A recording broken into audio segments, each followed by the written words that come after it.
When you think of Paris, what comes to mind? Probably romance, art, maybe the Eiffel Tower, right? But the real story of Paris, the one we're diving into, is so much more. It's a story of survival, of a city that was forged in fire and has been rebuilt from its own ashes, time and time again. So that's the big question, isn't it? How on earth does a city survive 2 millennia of, well, everything? We're talking Vikings, the Black Death, bloody revolutions, and world wars. Yet it's still here, more captivating than ever. Let's unpack this incredible journey of pure resilience. Okay, so our story doesn't start with some grand, glittering capital. Not at all. It begins with a humble little settlement on a river. But this small town just happened to be in the crosshairs of empires and invaders, which really set the stage for the next 2,000 years of conflict and creation. Let's just blast through the first 1,000 years here. It all starts with a Gallic tribe, the Parisi. Yep, that's where the name comes from. They get rich controlling trade routes. Of course, that attracts Rome, who swoops in and conquers them. Then Christianity arrives, and right on its heels, so do Barbaria raids. This all leads up to a really defining moment, the massive Viking siege of 85. And you know what? The Parisians held them off. That moment proved this wasn't just some town. It had strategic importance and some serious grit. And this right here, this is resilience in action. The city's very first wall wasn't built to show off its growth. It was a desperate act of survival.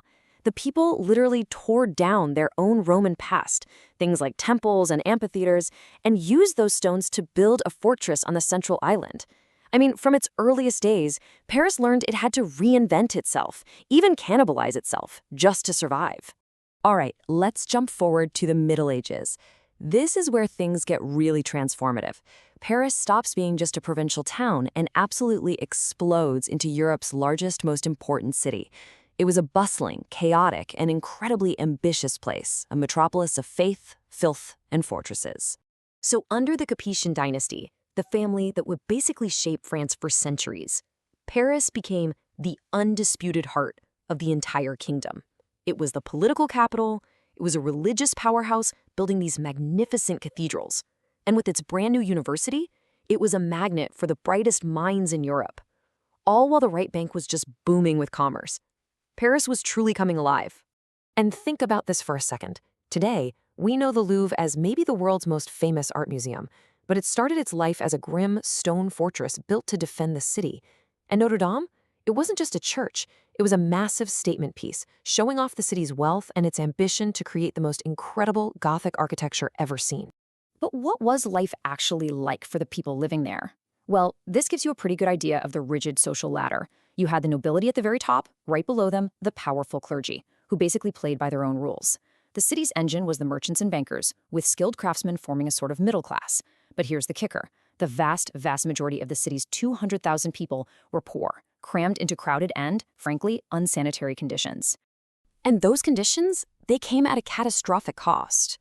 In 1348, the Black Death arrived in Paris. This number, 50,000, that's how many people are estimated to have died. In a single year, the plague wiped out a quarter of the entire city. It's an almost unimaginable disaster, but once again, Paris survived.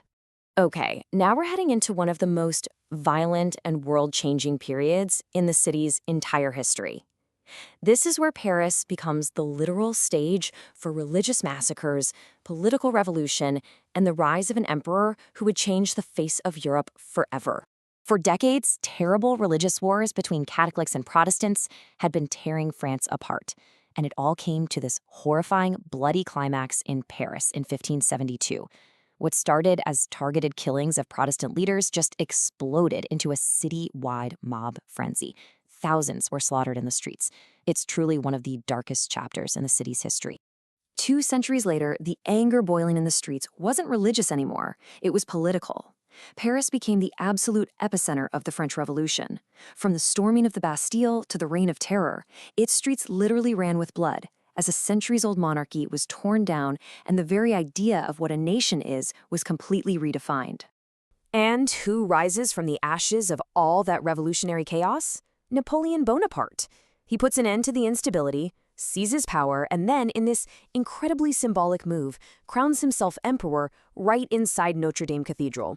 And right away, he starts reshaping Paris into a grand imperial capital, building huge monuments like the Arc de Triomphe to project his power and glory to the entire world. Next up, we've got the most dramatic physical makeover in Paris's history.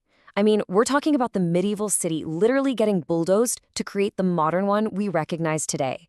This leads to a golden age of culture before, you guessed it, the city has to face the horrors of the 20th century.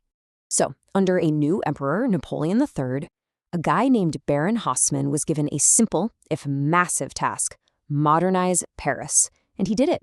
With a bulldozer, he tore down the dark, dense, maze-like medieval neighborhoods and carved out the wide-open boulevards and grand parks we associate with Paris today.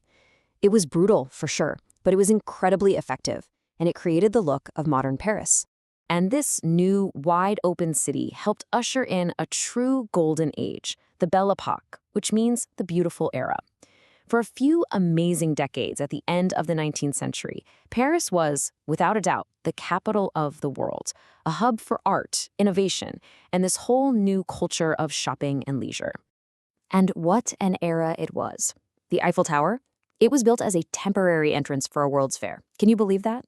Artists like Monet and Renoir were literally inventing Impressionism in the city's cafes.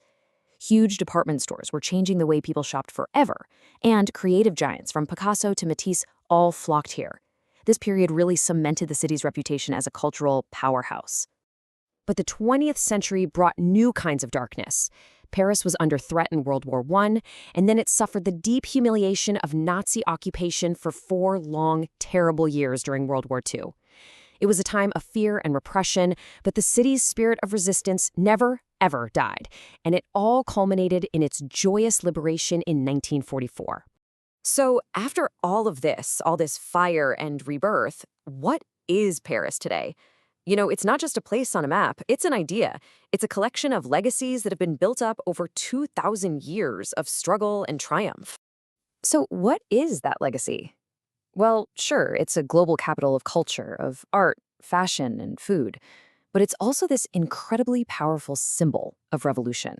The very idea that you can tear down an old world to build a new one. But I think after 2 millennia of trials by fire, its greatest legacy is just its profound, unshakable resilience. See, Paris is never a finished product. It's a city that's always in motion, always adapting, always rebuilding. And that leaves us with one final thought. After weathering so much, what new identity will this ancient, yet constantly changing city forge for itself in the centuries to come?